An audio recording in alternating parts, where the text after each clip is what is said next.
Be not afraid of being in the minority. Be not afraid of being ostracized or discriminated against, because you will face opposition. Abortion does not help women, just lives destroyed by abortion. So you want to talk about supporting women, it's not having them kill their own babies. Right now, there is a young woman on her way to an abortion clinic. By the time that young woman heard my story, she chose life for her little girl. And it was the words, "I regret my abortion." So people are dying from COVID-19, people are dying from all kinds of ailments, but we're killing babies in the womb. I've been reading in the data that there's been a lot of doctors who are doing euthanasia who are now saying, oh, well, we have to open up the rules even more because we're getting all these requests from people who are having fear of COVID-19. Our conscience is the heart of everything we do and every good decision. We're willing to put ourselves out there, but we actually can't do our best job, serve our patients' best interests if we don't have our conscience. Prime Minister Trudeau, he is the most pro-abortion Prime Minister we've ever had. He seems to thrive on everything and anything that has to do with tearing down traditional family and morals. Be not afraid to stand up for the truth, because it is absolutely worth it, and that's what gives life meaning, is defending those who are weak and vulnerable. Be not afraid of being courageous enough to stand for those who have no one else to stand for them.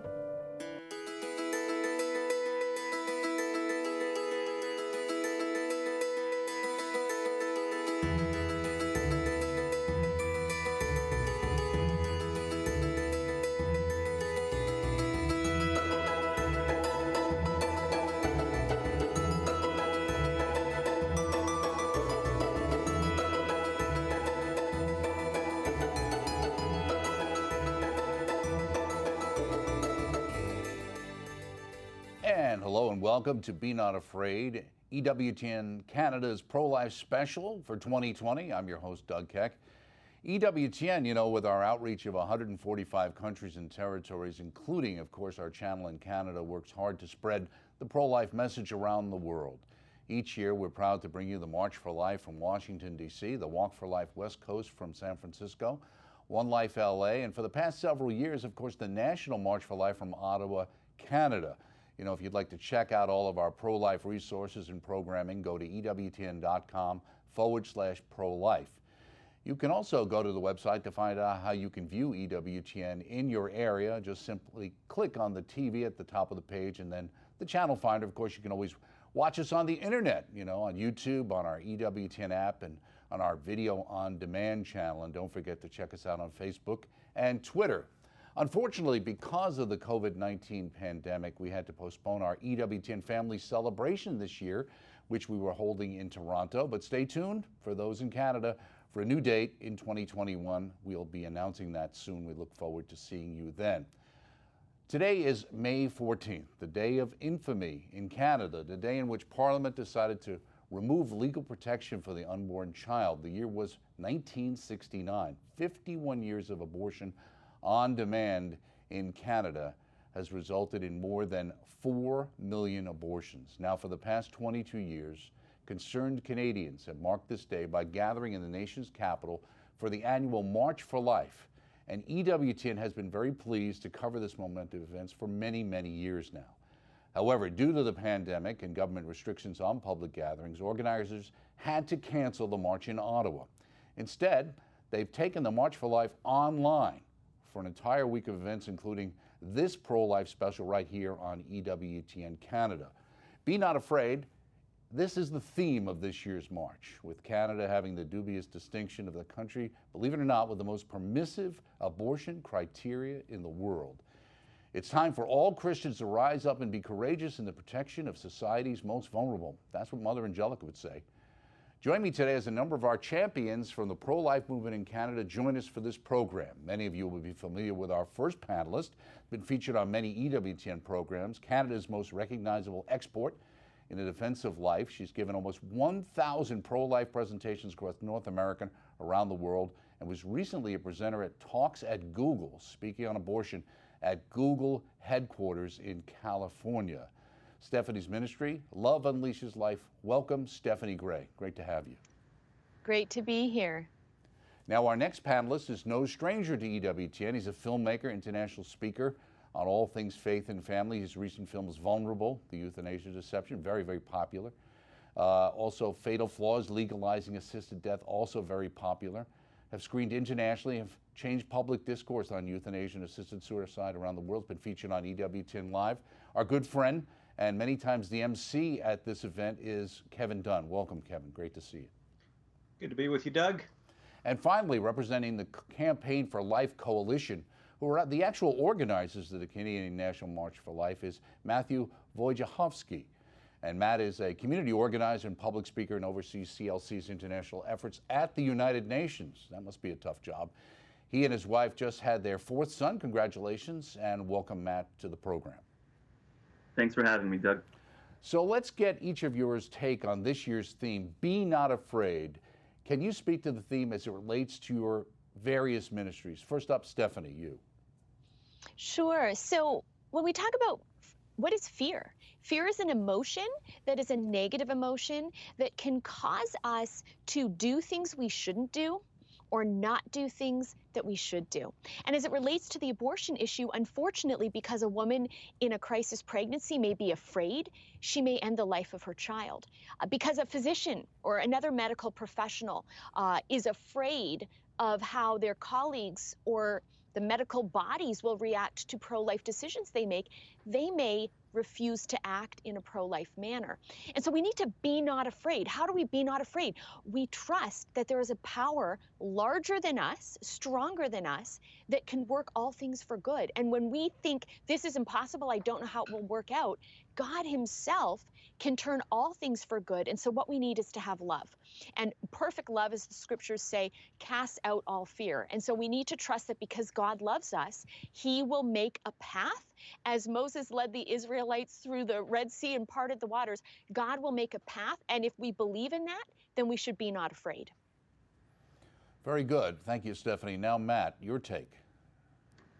Well, a few months ago when we were discussing the theme, what theme we would go with, we wanted Canadians to know that as pro-lifers, we are all in this together.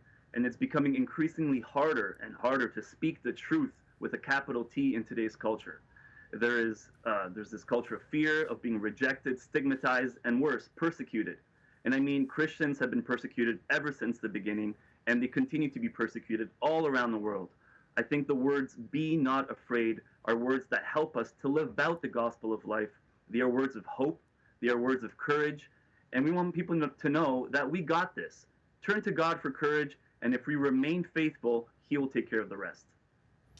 Very good. And finally, Kevin, your thoughts. Man, are we living in times of perceived, fear, with this pandemic. But even before that, on both sides, my ministry focuses on becoming a prophet of hope, a prophet of hope in these times, because we need this desire to go out and be prophets of hope, to lose that sense of fear, because whether we're on the abortion end of the scale or euthanasia, we've got this culture of abandonment of the child, abandonment of the woman in a crisis pregnancy center. Down here on the euthanasia, and we've got abandonment of the individual, or worse, abandonment of ourselves.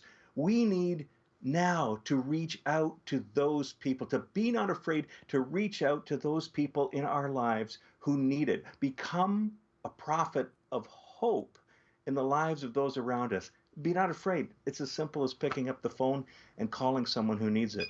Really, St. John Paul II, you hear, be not afraid. That just rings so true. And I know at least one of you, I think Matthew has his picture behind him on the wall there. So very, very important, obviously, to Mother Angelica and the mission of EWTN. Kevin, if you would put that filmmaker hat of yours that you keep back there for today's program. I understand you brought some interviews that you pre-shot for the program. Why don't you give us an idea of what's that about?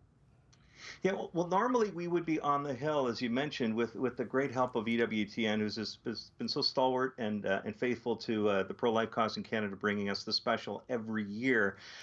Normally we'd be on the Hill interviewing people for like 4 or 5 hours, and these are top, wonderful pro-life stalwart champions, but we can't do that this year. So we thought, in conjunction with you good folks, that I would sit down with a few key champions of the pro-life cause outside of the ones here with us on the panel today, and ask their perspectives on various issues. So Jeff Gunderson is going to talk a little bit about the politics of abortion. Very interesting, especially in this world of pandemic that we have. Laura Klassen from Choice42, wonderful pro-life advocate, making international waves and changing hearts and minds. Angelina Steenstra from Silent No More Awareness. The power of sharing our brokenness as a way of healing those out there who are suffering with the effects of abortion. Angelina. Josie Lutke, who's Campaign Life's youth coordinator. Amazing work, both on the streets and university, changing hearts and minds with our young people. Alex Schadenberg from the Euthanasia Prevention Coalition, talking about one of our biggest concerns here in Canada, which is medical aid in dying, they call it, and the expansion of those laws. And lastly, Dr. Ramona Coelho. Dr. Ramona's a family physician, and she is right up there speaking about conscience rights, which are a huge issue here in Canada, especially in Ontario, where conscience rights, the ability for doctors to use their conscience when it comes to people asking for euthanasia or abortion, and having to refer or risk losing their license. So many great topics, many great people to speak with today. Sounds good. Well, let's get to it. Let's get to our first topic. Being courageous in the fight requires digging into the issue on a worldly level. And in Canada, the politics of abortion can be felt at the highest levels of government. In this segment, our own Kevin Dunn talks with Campaign Life Coalition President Jeff Gunderson, as he mentioned, on those politics of abortion. Let's take a look.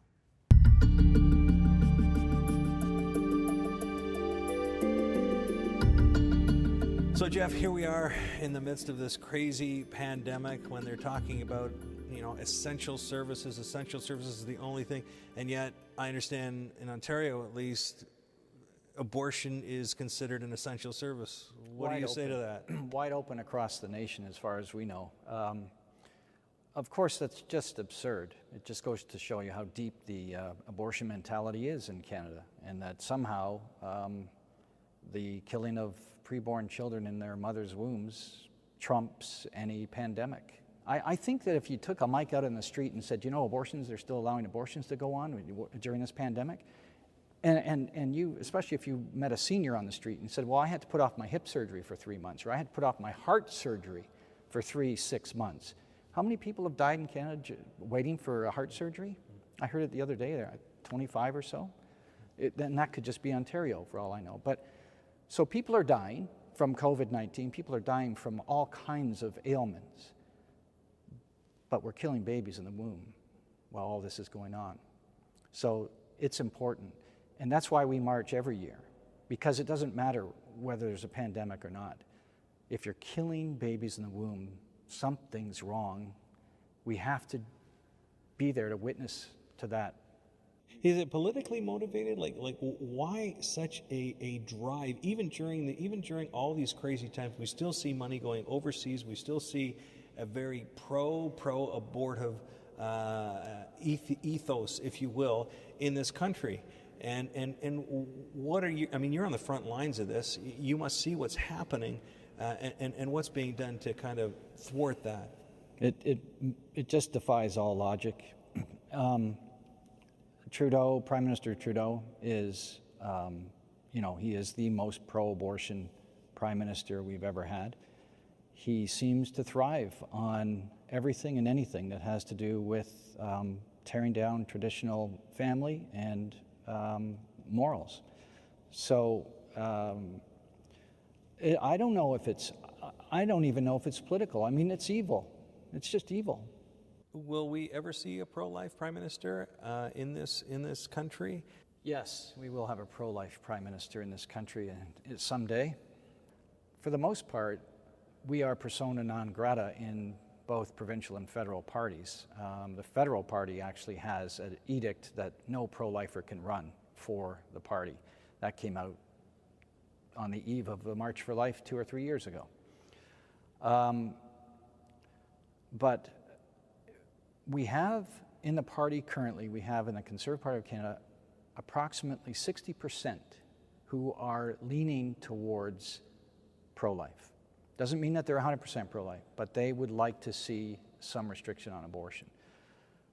There's a good core of Conservative Party members who want to restrict abortion, period, at all costs, for all reasons. So why is it so hard then if we have this majority? That's a very good question. I was hoping you weren't going to ask it, but we still have, as much as the grassroots need to engage, how important it is for the grassroots to engage, and that we need to double our numbers. As important as that is, we also have to look at the top of the party. We call it often the elites of the party, and they're the ones that have a lot of influence, and they're the ones who are afraid. For some reason, they think that a pro-life social conservative can't win an election. It's nonsense. Our candidates are just like you and I, pro-life, pro-family, traditional conservative people, church-going people, are well-rounded and make excellent politicians. They make excellent volunteers for politicians, and we also do most of the donations, donating for the party. There is nothing wrong with having a pro-life, pro-traditional family leader running for election to run for the Prime Minister office. Nothing wrong with that, and Canadians have no problem with that. It's how it is portrayed. How do you show your allegiance to the Canadian voters? And sure, if you're really cranky, and you're spewing all kinds of things that are very controversial, if the media don't like it, they're going to jump all over it. They're going to accuse you of all kinds of things, and then the higher-ups start to get nervous and think, oh, gee, maybe we should pull that candidate. Maybe we should tell him or her to shut up. Or the fact is, a good, well-rounded pro-life candidate can make it as a prime minister in this country, no problem.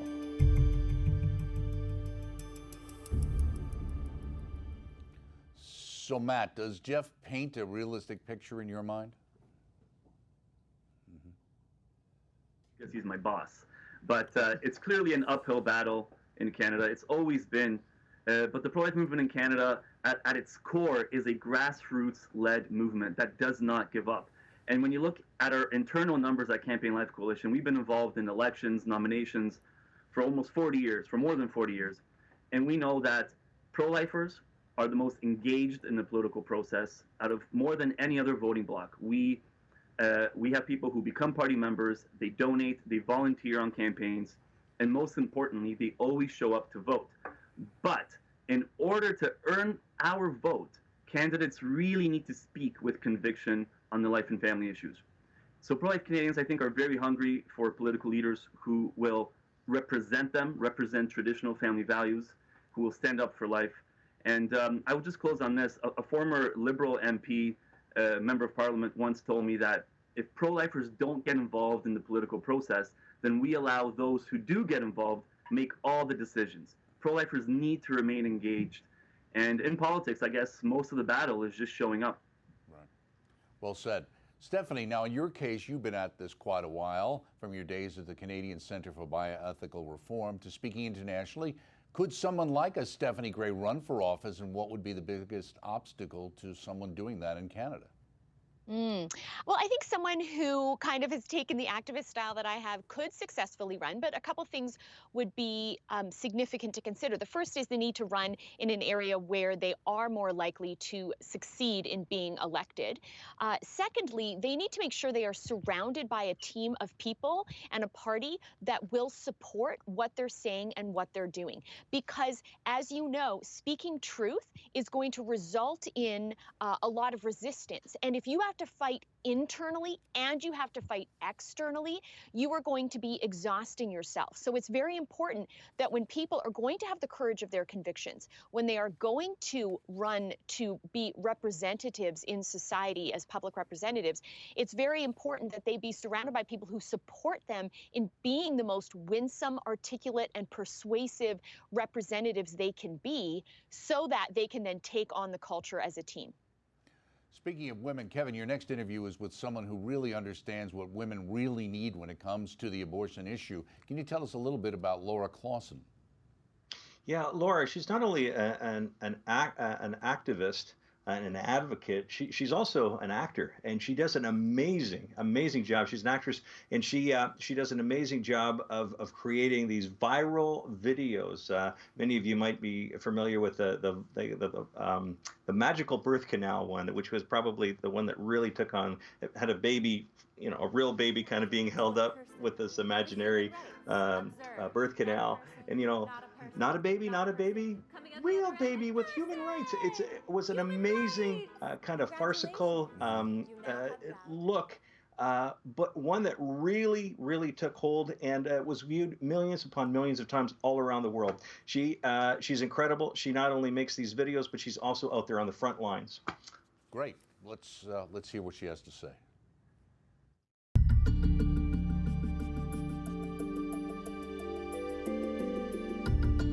This woman in the UK, because now we have a worldwide reach. So we've been helping women all over the world, which is neat that we can actually do that. And she was raped and had considered abortion, but then decided against it. And so we were helping her look for adoption information because that's, you know, she thought that she would place the baby with an adoptive family. And really had my eyes opened as to how crazy the adoption system is in the UK, but that aside, throughout the whole process, she then came to the decision that she was going to keep her baby. And so, but she didn't have anything. Her family was not supportive of her having a child out of rape. They basically cut her off, so she was all by herself. And so we made her a registry and posted it, and it got, you know, bought out like that. And she had her baby a couple weeks ago, just before this lockdown. She had a C-section. And then the cool thing about when we connect with women and we make them these registries, that's not the end. Like, we keep in touch with all of them. We have support groups. And so throughout the lockdown, we heard from her that her washing machine had broken. And so, you know, she just had a C-section. She's all alone in her apartment with a newborn, and she shouldn't be like hand washing clothing. So we just thought, you know, since we're so pro-birth, what can we do to help her? So we set up a GoFundMe for a washing machine, of all things, and people funded it immediately, and we set, you know, it's installed. She's got her washing machine there. So it's just neat that we're able to help women kind of whatever they need. Yeah. Would you say that, I mean, what are the real needs of the women you encounter? Is it this simple? Is it this simple that you're talking about? Or, you know, what does it really come down to when it comes to when you encounter these women? What are the needs? I think it's number one, God. Number two, the truth. They're not, in this day and age, they're not actually being told that abortion is wrong and that it is murder, and that, you know, all the truth about it. They're actually not being told that. So that's huge. And then support. Yeah, the actual real practical support of getting them stuff, and then also emotional support. What do you say to people who say, Laura, you're too hardcore? Like, you constantly are talking about abortion is murder, abortion is murder. You have to soften your approach. You know, are there people out there that say that to you, first of all, and what is your response? I get messages about that every day, a lot of them. I think that's how I used to do things. When I started Choice42, that was how I thought. That's how you do the pro-life thing. You're not gonna be outwardly, like, obviously anti-abortion. You're almost gonna, like, come in there and come alongside them and here are your three options, and I'm gonna sort of push you away from this abortion option, but I'm not gonna actually say it's bad or anything like that. But I was not seeing the results that I wanted from that. Women were still going off and having abortions because I wasn't straight up saying it's murder, let's not be doing this. So I've completely switched on how I talk about abortion and to women, and the results are good. The results are amazing. Most of the women that we're talking to are canceling their abortion appointments. So if that wasn't happening and I wasn't seeing that, then I wouldn't be doing what I'm doing, right? But I'm seeing the results, and I'm seeing, I'm getting the baby pictures, so I know that this is working. What about the armchair quarterbacks, maybe somebody who's not involved in a crisis pregnancy, that are just seeing what you're doing online, and they're vehemently opposed to your view? Have you seen a shift in attitude with, say, the general public? Yeah. It's been really neat. And I'm not sure if you saw, I posted just a couple weeks ago about a woman who privately messaged me, and she's someone who's very involved in the pro-choice movement. For years, she has been a clinic escort, she's been on TV, she's led rallies for abortion rights, like someone really up there. And she messaged me saying, I've done a 180, I'm now against abortion. She's come to see the truth. She also became a Christian. And so she wrote me this whole message about her story, and I said, well, why don't I post it anonymously, just so you can see the response that you're going to get from our side of the movement.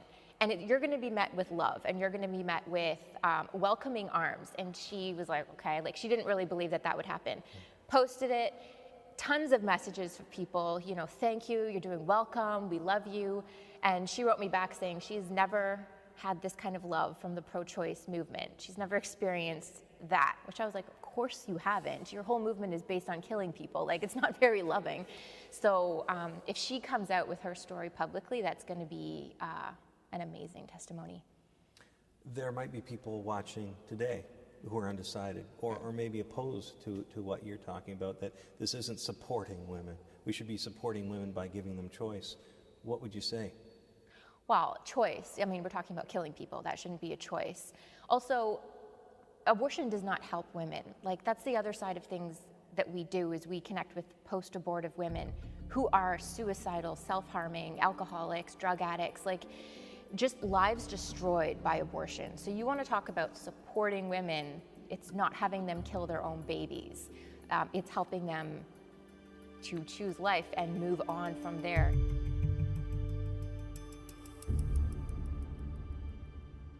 Wow. Stephanie, is honesty the best tactic when dealing with women in crisis in your experience? Absolutely, because honesty involves the truth, and we know that the truth will set people free. I think Laura has made a powerful statement when she talks about the fruits, and we will know by the fruits of something. And by speaking truth in love, by certainly talking about what abortion is, but then walking alongside that woman in crisis, as she does so beautifully with her outreach, is proof that it is possible to win hearts as well as win minds. I think, for example, of the Sisters of Life, who journey with women through unplanned pregnancies. And they will, often say, when people talk about an unplanned pregnancy, there's parenting as an option, and they describe it beautifully. They will talk about adoption as an option and describe it beautifully. And then they will make the point, some people say that abortion is a third option, and then they explain why it's not a valid option, why it isn't really a third option. And I think that is the way to go. We should not make abortion sound like it is equal to parenting or adoption when we know it isn't, because it dismembers, decapitates, and disembowels the body of a baby. That is never a valid option. Right. Well put. Now, in your case, Matt, you've seen a lot of advocacy groups come and go over the years, I'm sure. What's different about Choice42 and Laura's work, in your opinion? Well, what I really love about Laura's ministry is that she meets women where they're at. First of all, she offers them the truth, first and foremost, unapologetically, and then she looks at their needs and makes it happen by mobilizing people all around the world who come to the woman's rescue. It's almost like a 2.0 version of sidewalk counseling. When God willing, a day comes where when laws are changed and there is a law that protects all human life from the time of conception until natural death, women will still find themselves in crisis, with crisis pregnancies. They will still be forced to have abortions. They will be coerced to do so by their boyfriends or husbands or whatnot. And I think what Choice42 is doing, and will probably continue to do, is remove that crisis element from these pregnancies by offering support, bringing together people, who are always willing to help out. It is truly a pro-life, pro-woman, and pro-child ministry. Right, definitely. Speaking of truth and love. Now, Kevin, as a media person, these viral videos she's put together must be right up your alley. Well, yeah, I guess so. It's amazing what happens when we share these stories online. People really come to a deeper knowledge of what these issues are about, because we hear so much from the media, and so much from one side that we never really get a chance to hear. We never really get a chance to hear the truth, and that's why programs like this is why Laura's work is so important. And it really comes down right now, I think, to sharing our brokenness, to sharing these stories online. You know, this next clip that I brought with me is from Angelina Steenstra. Angelina is with Silent No More Awareness. She shares her story of abortion and the effects, the lifelong effects of abortion. And she's been doing this for a number of years. And the hearts that have been changed by her story are numerous. And so she's going to tell us her story in this next clip. So why don't we just go right ahead and take a look at that clip.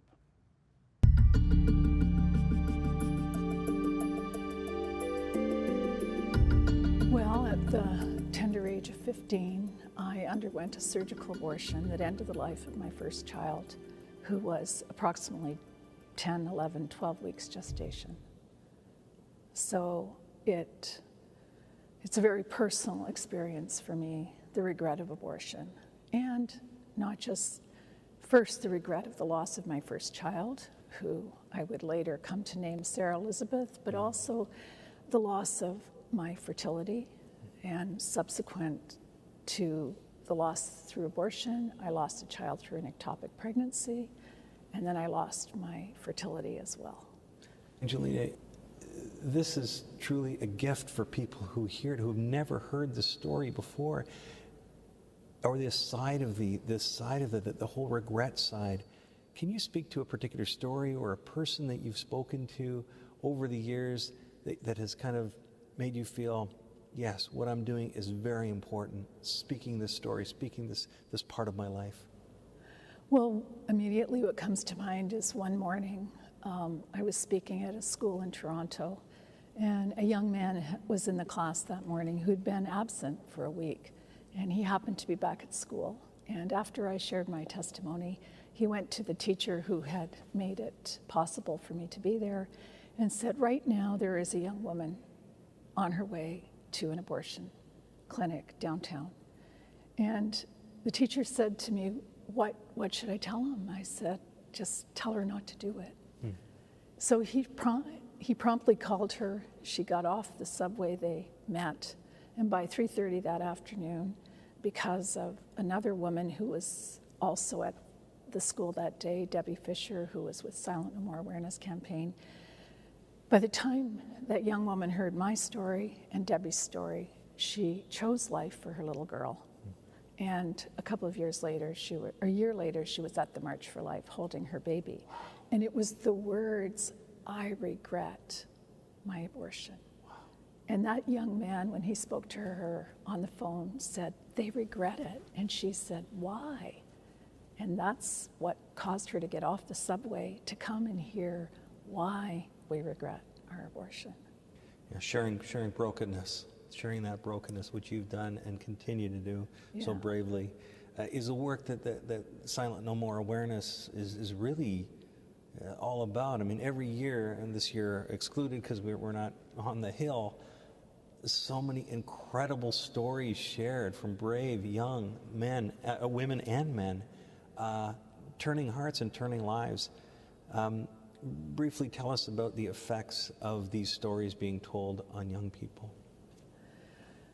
Well, that brings to mind on another occasion, I was at a conference, and a young person, we were having lunch prior to the conference beginning, and I sat with this person, and she said, I heard you in grade 9, when I was in grade 9, and she was now at university, and she was part of the executive of the Pro-Life Club at her university. And she said that if she had not heard the story of my experience of abortion, the route that took me toward death, and then my turnaround toward life, and that so much good has come out of telling the truth, going through the journey of healing, sharing that with others, walking with others to go through it. She said if she hadn't heard that story, she probably would not have chosen the path she had chosen. So that would be an example of how something that was intended, or something that was, quote, bad, turned around with the grace of God, can be used for good.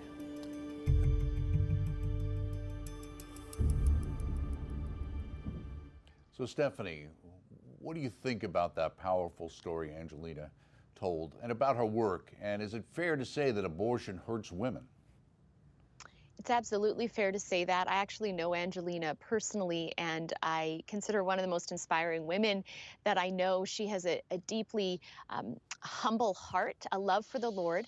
And really what she is a living witness of is that God makes all things new, as we hear in the book of Revelation, that he will take our sin, he will take the mess we create, and he can redeem it, he can transform it. And I think that needs to be the takeaway for anyone who's had an abortion and regrets it, is to realize God forgives you and transforms you, and he wants to use even the terrible thing you've done and draw good from it. Now, that doesn't make the terrible thing good, but it makes God great, and it means he can bring good from the bad choices we've made, as Angelina articulated so powerfully. Right. Now, in your case, Matt, you've probably heard a lot of Silent No More testimonials over the years on the Hill. Now, what kind of response do you get from the people who come to the march and hear these brave women speak out? And also the men.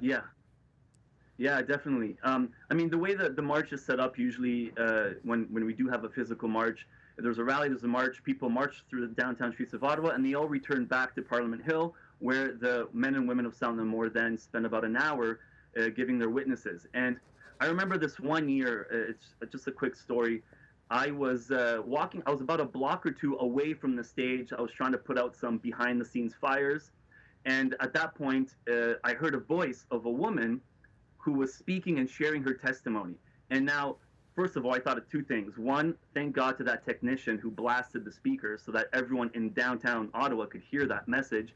And two, I was looking around and I saw people stop, people who are on their lunch break in the city, people who are walking to work, running their errands. They would stop and just listen to that voice of this woman sharing her deep regret, her sorrow, but also the journey of healing, the journey of God's love and mercy, and and the forgiveness that she was able to experience. So, I mean, just looking at those people, I thought, wow, you know, this message, we must believe that this message will touch the hearts of these people. Right. Now, her story underscores the powerful witness these testimonies, as you mentioned, can give to people, especially young people. Now, Kevin, each year, are we seeing more and more young people come to the march? Yeah, you know, young people, can I call us young people? Young people, they won't be duped anymore. And I interviewed many of them throughout the year and at the march. They just will not be duped anymore into believing, because they understand the science. They understand the false news, but they also understand the science.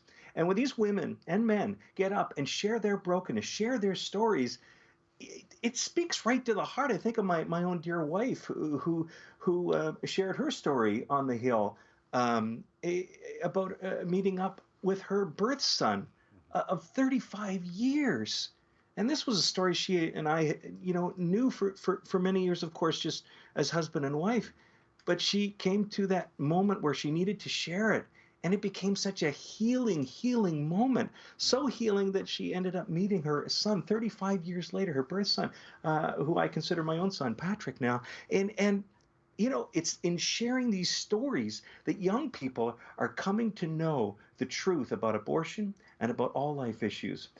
Josie Lutke from Campaign Life Coalition, who's done a lot of work on campus, a lot of work on street ministry. I had the opportunity to sit down with her and chat about her work and how these stories are affecting young people in Canada. Good, let's go right to that then.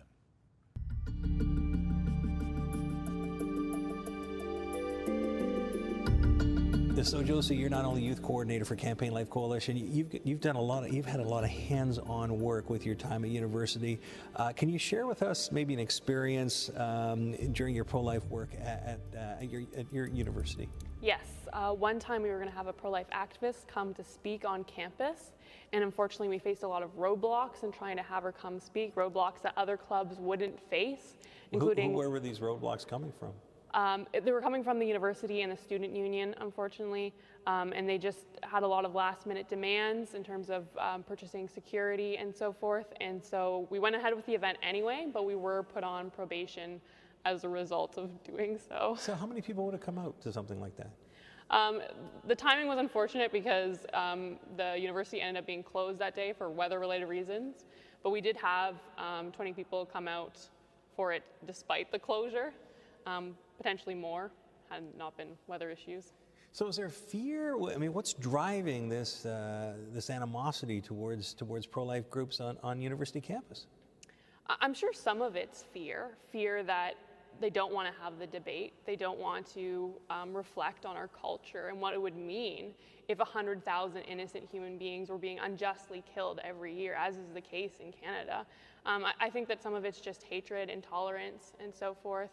And this is not just the abortion issue, but a lot of other controversial, politically incorrect issues that don't get debated in university, even though that's the exact location where they should be debated.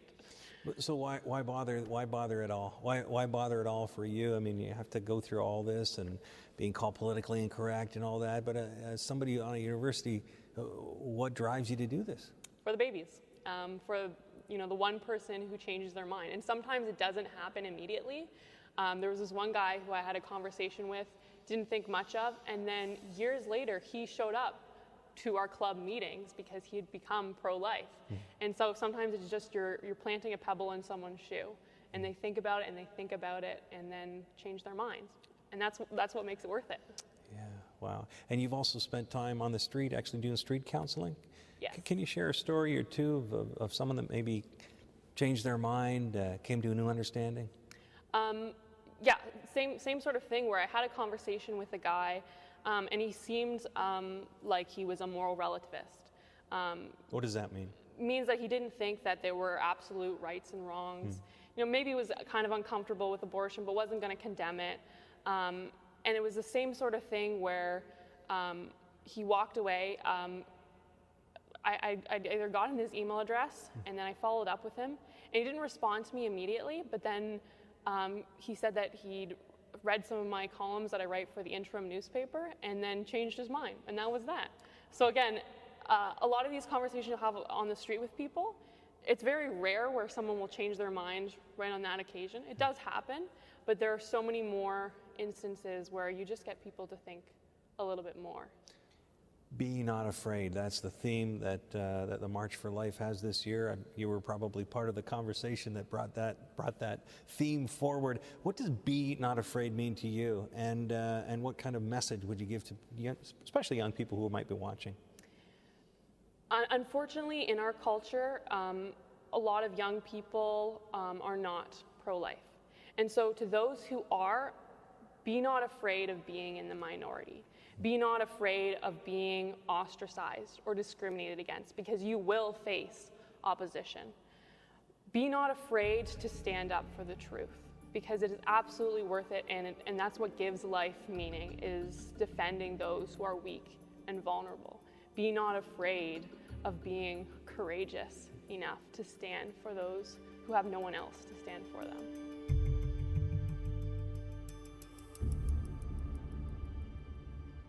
We're inspired by Josie, but Stephanie, I'm told also that you were one of her inspirations. Now, this is where things began for you as well as a young activist, I understand. What's it like on university campuses? Must be tough, and on the streets, and is this where we have to be? It is challenging to speak out on university campuses. A lot of my pro-life activism was in my university days at UBC, and I faced a ton of censorship from my university, physical attacks on pro-life exhibits we did by fellow students.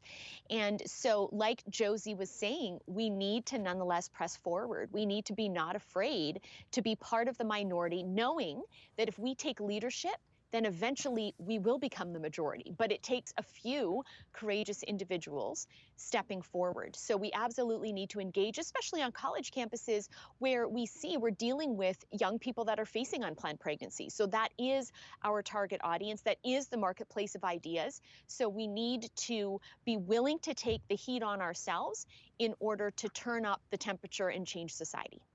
Right, and of course in those situations a lot of times pro-life speech isn't allowed too much. Matt, Josie touched on the freedom of speech in Canada and the impact there. Is that similar to what's happening in the States as well? Yes, definitely. And in Canada, for example, our government has imposed, our liberal pro-abortion government has imposed, attestations to students and employers who want to receive job grant money for the summer student jobs for kids. They are denying grants and other things like that. We have abortion bubble zones, which are sweeping across the country.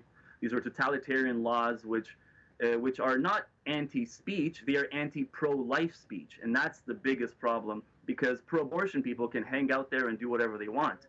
Censorship on campuses is, like Stephanie mentioned, is still ongoing. And even there's a refusal to have an honest debate on abortion by our elected officials inside Canada's parliament. I absolutely love Pope Benedict's just recent commentary where he talks about this anti-Christian creed sweeping through the world. If you speak out against abortion, against euthanasia, well, then you are met with almost this type of social excommunication by peers, by the media, and sadly enough, even by some clergy who would prefer that you just kept quiet. Yeah, sounds all too familiar. Now, Kevin, Josie talked a great deal about fear of standing up for life. It would seem fear, quote unquote, is also driving yet another threat to the sanctity of life in Canada, as you well know, euthanasia and assisted suicide.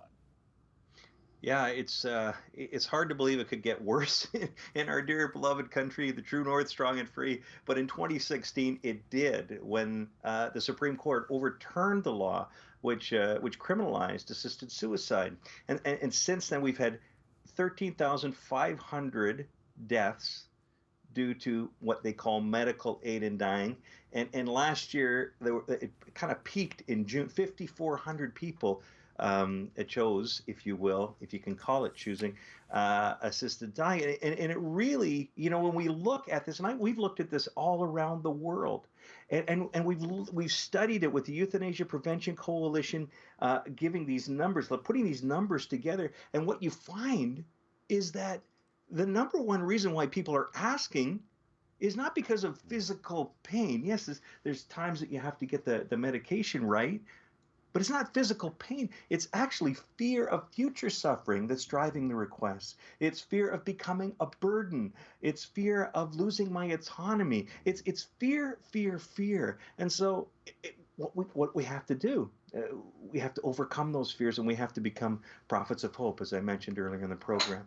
Right. Now, you, of course, and we mentioned earlier in the show, created two wonderful films on the subject, and both of them have proudly run on EWTN. Can you tell us about each one of them? Yeah, very briefly, the Euthanasia Deception, Vulnerable, was a film. We went to Belgium, and it really opened our eyes as to, because, it really is ground zero, Belgium and the Netherlands, as to what was happening to society over time when this ideology grabs hold and takes root. And 20 years later, you see abortion for children, abortion on demand. You see all sorts of incremental expansions of the law. They say there's no slippery slope, but what really happens is incremental expansions, and that's what's happening here in Canada. The second film, Fatal Flaws, which aired on EWTN, Fatal Flaws, Legalizing Assisted Death, Netherlands, Canada, throughout the U.S., and we spent time in Belgium looking at these laws, and what you see are incremental expansions. You see fear driving the debate and a resistance to speaking about the truth. Right. Seems like we go from the bunny hill right to the downhill very, very quickly all of a sudden. Let's take a look at that interview you did with Alex, the executive director and international chair of the Euthanasia Prevention Coalition. Let's take a look at that.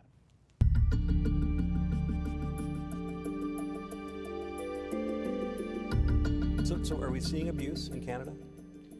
abuse of the law? We have seen abuse of the law. Of course, we have seen quite a bit of that, but the problem is it's hard to gather and figure out because people have a very hard time talking about it. I received a phone call from someone in British Columbia. His aunt had died by euthanasia, and there was no medical diagnosis. She had a downturn, but she asked for medical aid in dying. All that is true. She asked for euthanasia. She died by euthanasia within 3 days because the doctor waived the 10-day waiting period, and yet there was no medical diagnosis. So when the nephew was contacting me, he was all upset, wanting to do something about it. And then when we actually got down to brass tacks about actually trying to do something about it, he said, well, no, my family's pretty upset with me now. You know, my family just says, you know, let's just not talk about it. I've got a lot of pressure on me. And you're getting these sort of phone calls because of the whole issue of, you know, my mother's died, my aunt's died, the death has happened, now the death has passed. I don't want to talk about it anymore. Right. So it's been a very difficult situation getting stories. Yeah. In Canada, they want to expand the law further. What's it, Bill C7, I believe. So where this whole idea of expansion of the law came from is, I mentioned that the Quebec court, wasn't the High Court either, funny enough, had struck down the natural death must be reasonably foreseeable part of the law, which was technically, as they said, terminal illness, but it didn't mean that at all. But by doing that, the government had to appeal the decision, and they didn't. So therefore, they're amending the law to reflect the court decision. But in doing so, they decided to do other things too. They decided to get rid of the quote waiting period. They decided to also allow euthanasia for people who previously requested it. So someone who's incompetent, let's say they had Alzheimer's, or let's say they had a massive stroke and now they're incompetent. They can't say yes or no to euthanasia, but they had previously requested it. They would be then allowed to have euthanasia under this new law. So the idea is that... And how quickly could something like that take place? So they had it there, they've got the document, now they're in that situation. How quickly could somebody make that decision, a doctor or a doctor in collaboration with the family? I don't know exactly how quick it could happen, and this is the difficulty. They might say that, oh, well, she's come to this point in health, so let's this weekend do it. And this is the kind of thing that you're going to be having.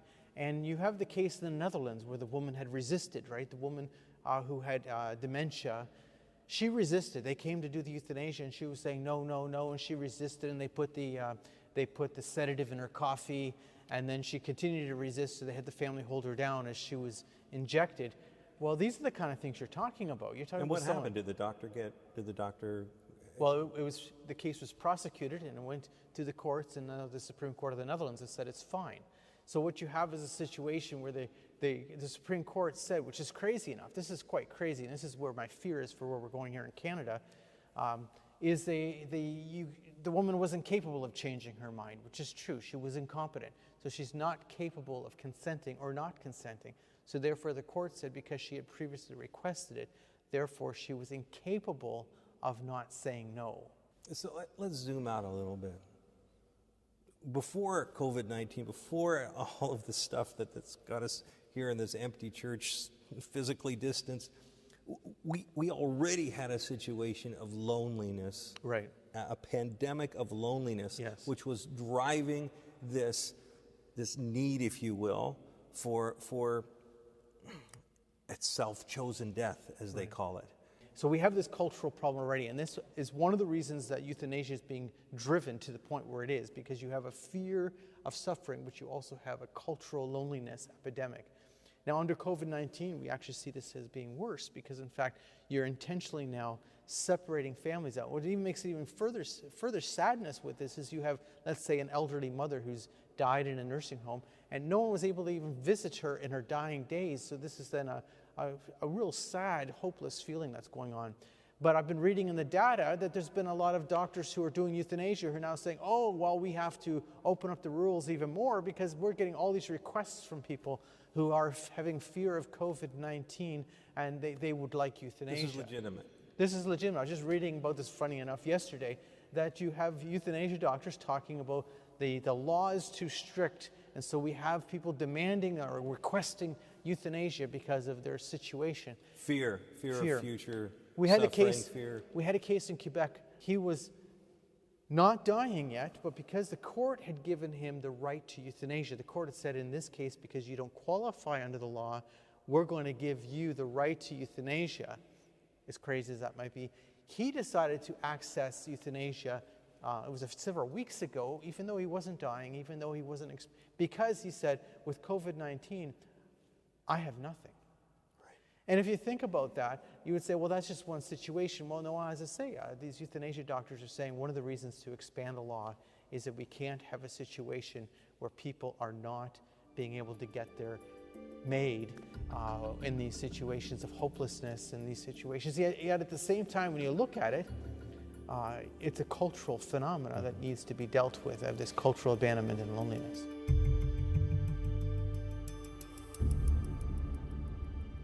Seems like we're in a brave new world. Now, Stephanie, what do you think is really driving this issue now, this apparent quote-unquote need for assisted dying?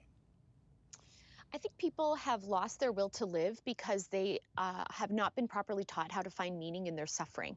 And when it comes to this topic, I always think of the profound insights of Holocaust survivor and psychiatrist Dr. Viktor Frankl, who wrote the book Man's Search for Meaning. And one of the things Dr. Frankl said is that despair is suffering without meaning. Despair is suffering without meaning. And his whole point was that suffering is a part of the human experience. All of us universally will experience suffering. But whether or not we despair in light of suffering is entirely dependent on whether we can find meaning, not only in our suffering, but perhaps even because of it. Dr. Frankl cites an example of a teenager in Texas who became a quadriplegic, paralyzed from the neck down, couldn't move her limbs. And he said, let me tell you how she spends her days. She watches the news, reads the news, listens to the news. And whenever she comes across a story of someone who's going through suffering, hardship, perhaps a natural disaster and lost their home, whatever the issue is, she immediately calls for an assistant to come, to put a stick in her mouth, and then she uses the stick to pound out letters on a keyboard in order to compose notes of encouragement to the people she read about in the news. Now, that is someone who's not lost her will to live. That is someone who's not asking for assisted suicide. That's someone who's not despairing, and yet she's suffering. So what's the determining factor? She found meaning. She found meaning in her situation, and that has given her a will to live, and we need to help others do the same. Right, and we need to be able to use EWTN and our methods to be able to get those stories out that no one will ever hear in the secular media. Now, Kevin, Bill C-7, what do the proposed expansions mean for Canada? What exactly is that? Yeah, they promised us a review after 5 years. No review has taken place. In fact, it's already gone to this, again, as I mentioned, the incremental expansions of the law that this bill proposes. I'll try and make it, there's lots of words, but I'm going to try and make it simple to understand. I mean, basically, anybody, if this law goes through, if this bill goes through, anyone who considers their physical or psychological suffering to be intolerable, if you consider your physical or psychological suffering to be intolerable to qualify, you qualify for death by lethal injection, even if effective medical treatment exists. So people who need treatment and care don't get it. They get death. It's absolutely crazy. There's 5 points. It allows suicide for anyone with a disability. That's really what it comes down to, because it removes the requirement of the law that a person's natural death be reasonably foreseeable, which was already vague to begin with. It permits a doctor or nurse practitioner to lethally inject a person who is incapable of consenting if that person was previously approved. So basically, kill me later, even if I don't want it later. Right. He talked about that case in the Netherlands where the person who had dementia was resisting, but the family held her down, and they injected, and the Supreme Court said, oh, you know, it's okay. And so you've got this, and you've got what I call the "kill me on a bad day" clause, because they're taking away the 10-day waiting period, where if you make a decision you want assisted death, you have to wait 10 days. They're taking that away, so somebody could actually get it the same day. They're having a bad day. You've got a situation where you get some who get it now because of their terminal illness, but if you don't have a terminal illness, well, we're going to expand that waiting period to a longer time. So it's very, very vague. It basically waives the 10-day period when someone is deemed to be terminally ill. Therefore, a person And as somebody who's not terminally ill, they would have to wait 90 days before dying by lethal injection. It's crazy. The last one is it's very deceptive because they say it's not for people with mental illness, but it really is. It falsely claims it. I'll quote it here. The euthanasia law permits made for people who are physically and psychologically suffering that is intolerable to the person and that cannot be relieved in a way that the person considers acceptable. Mental illness, which is not defined in the law, is a form of physical suffering. So you've got all of these things, and I laud the Euthanasia Prevention Coalition for taking it and really breaking it down, because we are dealing with some very dangerous bills and laws. Yeah, absolutely, absolutely. And a father of an autistic child, I can tell you, that's pretty scary language. You know, in addition to that, there's the whole notion about conscientious objectors in the medical field, about the fact that they must refer their patients, I should say, to consenting doctors is unprecedented in the history of medicine.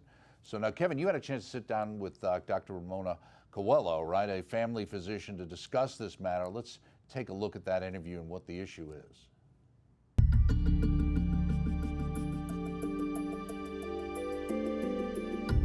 So Ramona, you're a family physician. I think a lot of viewers would probably be flabbergasted to hear what Ontario doctors have to face when it comes to conscience rights, on using their conscience to make decisions on life or death issues such as euthanasia, or what we call medical aid in dying. Is it as bad as they say?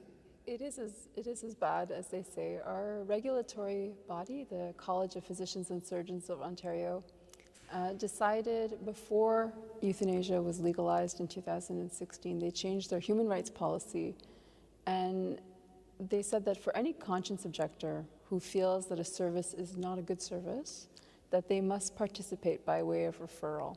And that is, to make that understandable, if a patient came to me who had a drug problem, like a problem with narcotics, and they were asking me for a morphine renewal, well, I would say no.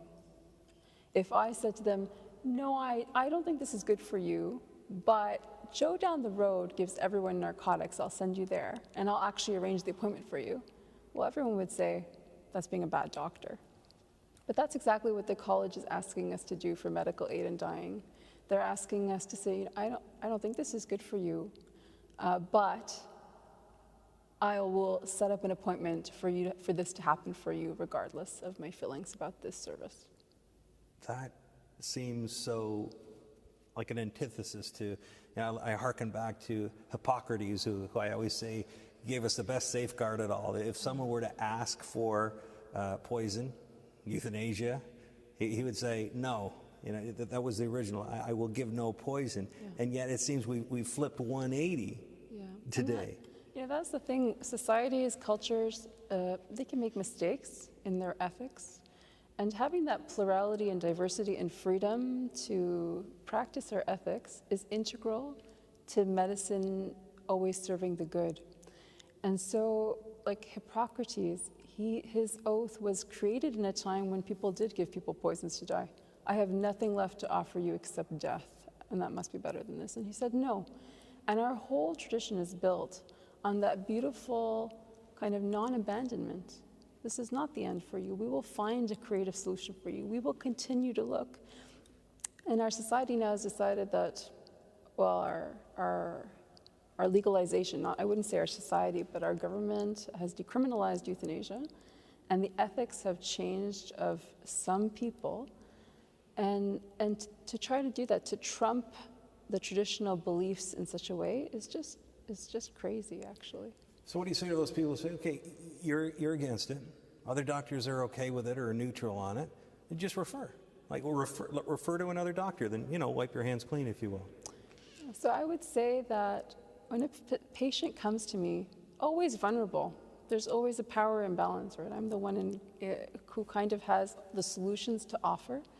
But there is this kind of relationship of trust where they come vulnerable, but they're trusting me to only offer them the good. Would you ever want to go see your doctor and, entertain the thought that they didn't really care about your safety? They didn't really care about your life. What a horrible thought. Our relationship is built on trust, that I am always going to look for the best solution for you.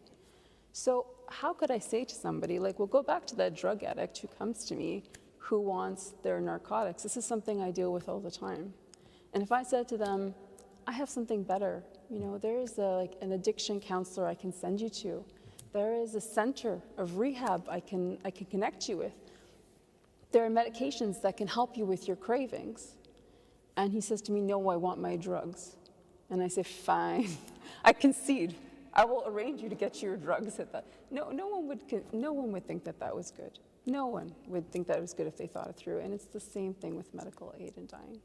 So, as a doctor, you put your life on the line every day for your patients, and even during COVID-19, even more so, of course, with protective gear and the appropriate measures, but you put your life on the line every day. And yet it seems a bit of a contradiction in terms when it comes to conscience rights. They're saying you don't have the opportunity to use your own conscience when it comes to this life-giving measure, when it comes to medical aid in dying.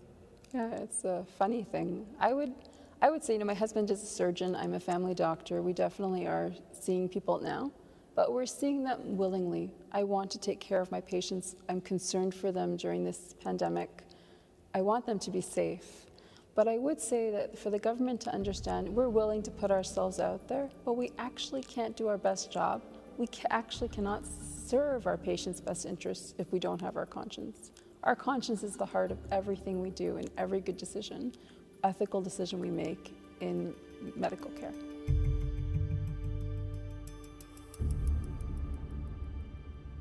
An interesting conundrum. Stephanie, are we putting doctors in a difficult position then by asking them to refer? And what does this end up meaning for the patient? Absolutely. Society should not be asking doctors to refer for a procedure that, quite frankly, is bad medicine, is unethical.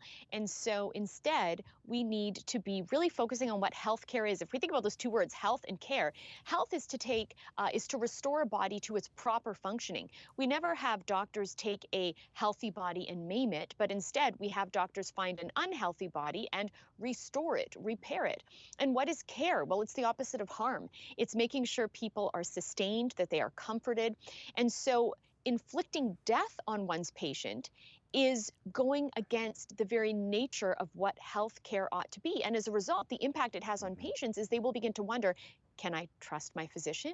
If in a moment of weakness, I want to convey in how much pain I'm in by saying to my doctor, I want to die, will he actually take me seriously and literally, instead of saying, wait, I think the desire to die is like an iceberg. There is so much more underneath. Why are you saying that? What are those words really expressing, if you could put other words to it? And maybe the reason I want to die is because I feel lonely. I'm afraid of what could happen with this medical condition as it gets worse. I am in physical pain. But when we identify those things, then the whole nature of healthcare is to say, okay, how do I correct your pain? How do I give you the supports you need? How do I show you how we can manage your condition? But when we don't do that, when we offer death as a solution, which really it's offering killing as a solution, then that harms the nature of the medical profession, and it certainly harms the patients. Exactly. Now, Kevin, in your film, Fatal Flaws, they weren't just referring people, they were actually suggesting euthanasia to a patient. Now, can you talk a little bit about that story of Candace Lewis? Yeah, Candace, beautiful, young, 25-year-old, lived with cerebral palsy and spina bifida her whole life, in and out of hospitals. One very difficult night, she was very sick, went into the hospital, and a doctor came in, leaned down in her face, said, do you know how sick you are? You know, we have this new law, medical aid in dying, just want to let you know about it. Took mom out and said, Mom, you know, you're being selfish, you should consider this. It just totally blew the mom and blew Candace away. And said, no. Mom says, no. You know, like, why are you even suggesting? Why would you do that? And again, I don't criticize the doctor as much as I do what happens when we start to accept this as a form of treatment. And so Dr. William Toffler in Oregon, great speaker, he says, you know, if society deems this as necessary, it should happen outside the house of medicine, because as soon as it goes into the house of medicine, in some cases, some laws around the world, they're saying it has to be mentioned as a treatment option. And if we understand it correctly, most of the people who ask for this, certainly not in Canada's case, she didn't want this, ask for it because of fear of future suffering, losing my autonomy, and becoming a burden. Those are the three top reasons. Actual physical pain is way down here on the list. And every single palliative care specialist I've talked to throughout the world say they can manage every kind of physical pain. Might take a little while to get it under control, but they can manage it. The problem is access to proper pain management. Now, I just want to say one more thing about Candace. Candace just passed away naturally, had a natural death. And so we mourn the loss of Candace, but we salute her bravery because she came out and shared her story of brokenness. Her mom shared her story of being that prophet of hope, which I always talked about, that said, no, you doctors who think this is the way to go, it isn't. It should be outside of the house. It shouldn't even be brought up as part, as Stephanie says, as part of health care. Right, exactly. I know a story. They had a situation where a doctor came in and talked to a woman and her daughter and said, would you like to have euthanasia or mercy killing? And the mother looked at the daughter, and the daughter said, it's up to you, Mom. And the mother said, okay, then I'll do it. And later said, well, obviously you didn't care enough about me to want to stop me.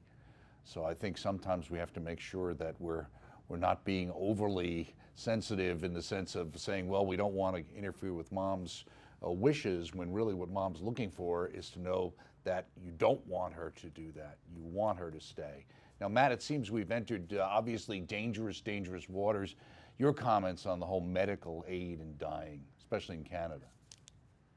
Yeah, well, I mean, there isn't much to add to what Stephanie and Kevin said, but I will just say this in regards to this whole health pandemic that we're going through right now. It really has shown how upside down our culture is. On one hand, we're trying to protect the elderly and those with pre-existing health conditions, those who are most vulnerable to this disease, and yet we have a government at the same time who's trying to pass laws or to expand the law that make it even easier to kill these same vulnerable populations. Again, during this health crisis, you have mental health, which is a very top concern. Everyone's talking about it now. Suicide prevention hotlines are being promoted, as they should be. And yet at the same time, the governments want to force doctors to assist in these suicides. It's completely upside down. And all I can say is kudos to all the doctors and nurses, to Dr. Ramona, who are saying enough is enough. Our duty is to save lives, not end them. Right. You know, many people around the world can look at Canada, the United States as some countries that have kind of gone off the rails on some of these issues, especially with the dignity of the human person. And while it must be difficult to be hopeful in these times, the desire to reestablish culture of life has never been stronger in a lot of ways, and we see it as a grassroots movement out there. In our final segment, believe it or not, we're getting to our final segment, Kevin asked each of our guests to comment on hope for the future. So let's take a look at that piece right now and find out, is there hope for the future?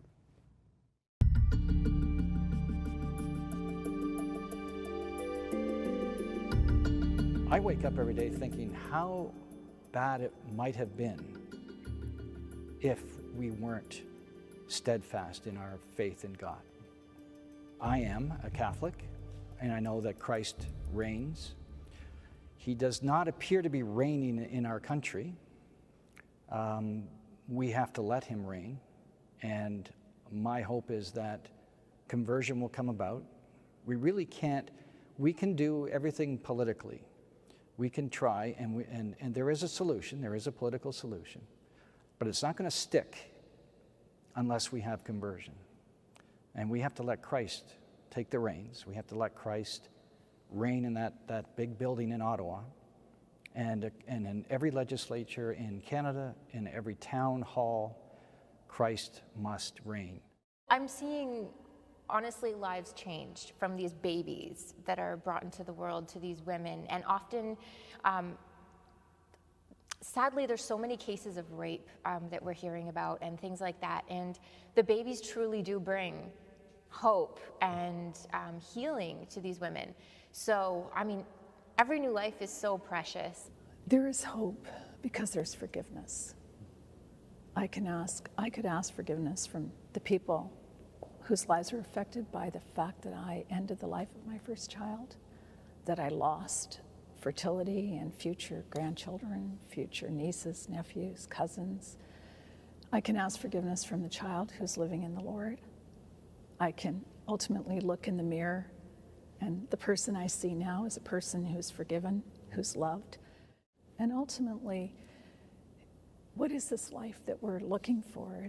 The hope is that, you know, we pass through this world, we bring others with us toward life, and ultimately, as a Christian, as a Catholic, my goal is heaven, and to go there with as many people as I can. And the lives of the children that I lost through abortion, through contraception, through ectopic pregnancy were not in vain. Those children their stories have brought forth new life for others. And I would say that that's the end game. There is hope because He has already won the battle for us. Life wins. The ending to this story has already been written. And so right now, it might not feel that way. There's plenty of times where it's going to feel like this is hopeless, but we have to remember that He has done all the work for Him, and He's just asked us to be good and faithful servants, and we can do that. We can do our small part in this great long war that has been fought over centuries with different issues, and right now it's the abortion issue. Yeah, I remember I was telling an older doctor my dilemma about this, and I thought I had to leave family medicine, and she's not even anti-euthanasia, but she said, all dumb rules die. Just give this some time, it will die. And so I am a believer that there's some misunderstanding here, there's some room for education here, and that there's still ability to move towards the good. And in the meantime, I'm resisting, right? I'm doing what I've always done, which is serve the good. I definitely educate my patients. They are aware. There's no kind of fooling them as to who I am and what I'm bringing to the table. But my patients stay, and many of them said, you know, they feel that I love them, and I do. More and more people recognize that we need to be with others. We need to be caring for others. You know, people are not choosing lethal injection deaths because they are suffering so greatly. There's very few cases that have anything to do with that. Most people are dying by euthanasia or requesting euthanasia because they're alone, they're lonely, they're going through a difficult time, yes, but they are experiencing what we would call hopelessness. This feeling of hopelessness, which is a normal human reality. And what's the antidote to hopelessness? Love, care, being with. Now, during this cultural time of the COVID-19, call your mother, phone your friends. If all we can do is phone people and talk to them, please do it, because there's a lot of people who are wondering, is anybody going to talk to them at all? They can't get out, they can't go anywhere, no one's talking to them. It's a very difficult time.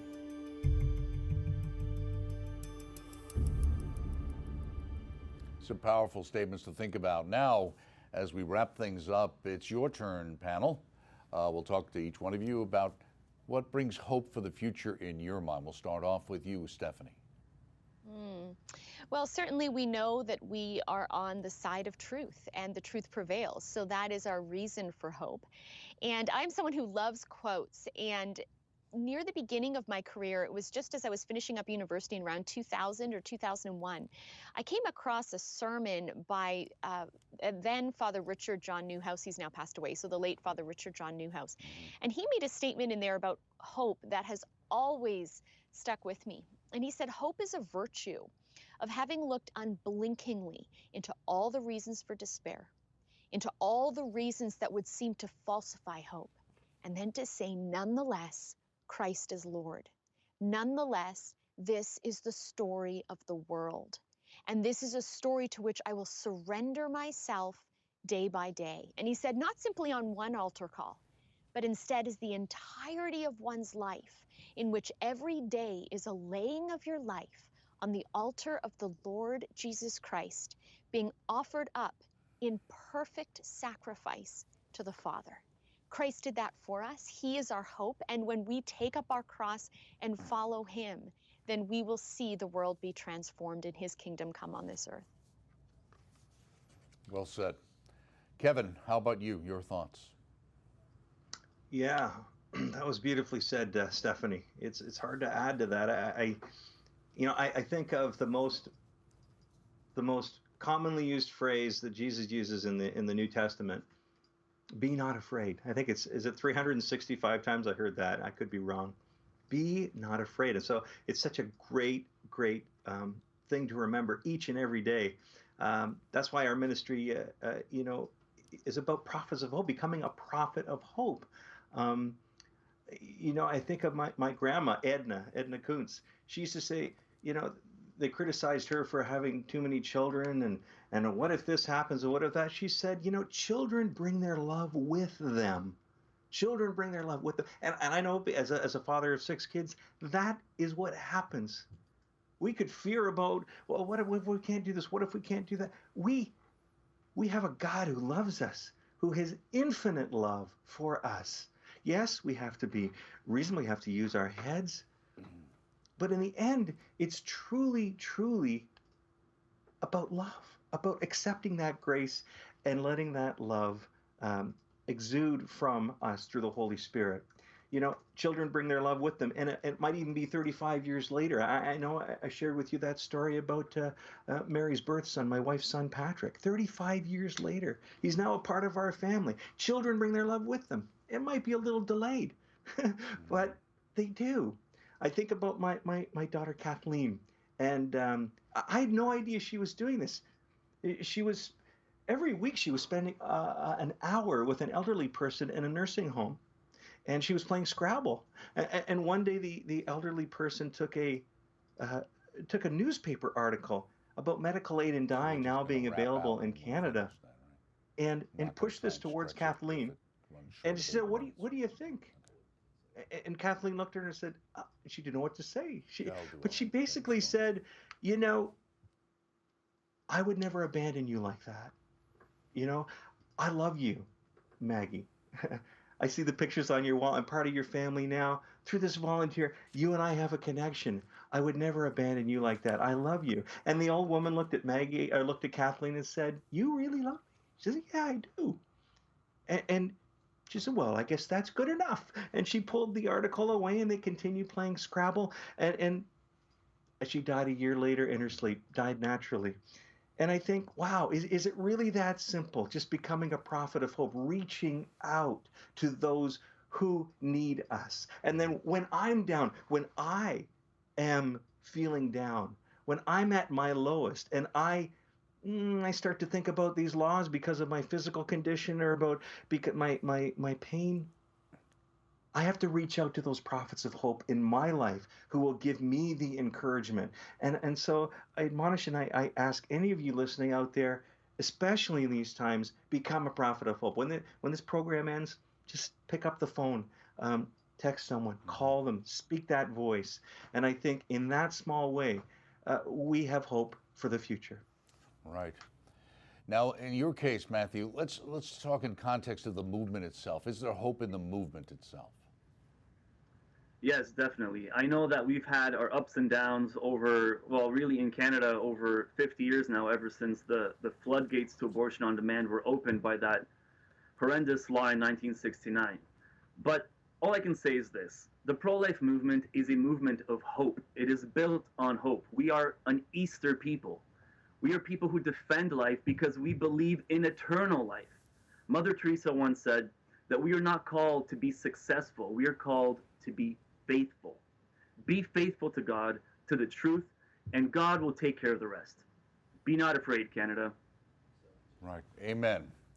Thank you so much for that hope for the future. We leave it where we began today with, again, the meaning of the march, the theme, Be Not Afraid, and certainly be not afraid to proclaim the gospel of life. It's really all we have. And of course, I'd like to thank our panelists for joining us today and doing such a wonderful job international speaker and author Stephanie Gray. Thank you so much, Stephanie. Thank you. Of course, the one and only filmmaker and international speaker, Kevin Dunn, who I owe so much for putting this wonderful program really together. Thank you so much, Kevin, as always. Doug, it's a pleasure, and I'd be remiss if we didn't thank EWTN for your work in continually promoting a culture of life. It's an inspiration for all of us. So thank you to Doug and to the technical crew, Mark, and everybody back in Birmingham. Absolutely, and keep Mother Angelica in your prayers. And of course, our March for Life organizer in Canada, Vice President of Campaign of Life Coalition, Matthew Wojciechowski. Matthew, thank you so much for spending your time here and also for all the great work you're doing all week long here in Canada. Thank you so much, Doug. And I just want to echo Kevin's statements again, that just full appreciation for the good folks at EWTN for always being faithful to the March for Life and for always covering the Canadian National March for Life. Thank you so much. Thank you very much, panel. It's been great. Hopefully our audience appreciated it as much as I did. You know, EWTN is proud to bring you coverage each year of the National March for Life from Canada. It's our Canadian channel. We carry that and all the other March for Lives around the country. We bring them to you. You can always check it out on EWTN. It was very, very important to Mother Angelica. And of course, wherever we find you today, remember those words of our blessed Lord and Pope St. John Paul II, be not afraid. Mother Angelica said it all the time too. Thank you for watching. Thank you for the staff and crew here at EWTN. We'll see you next time.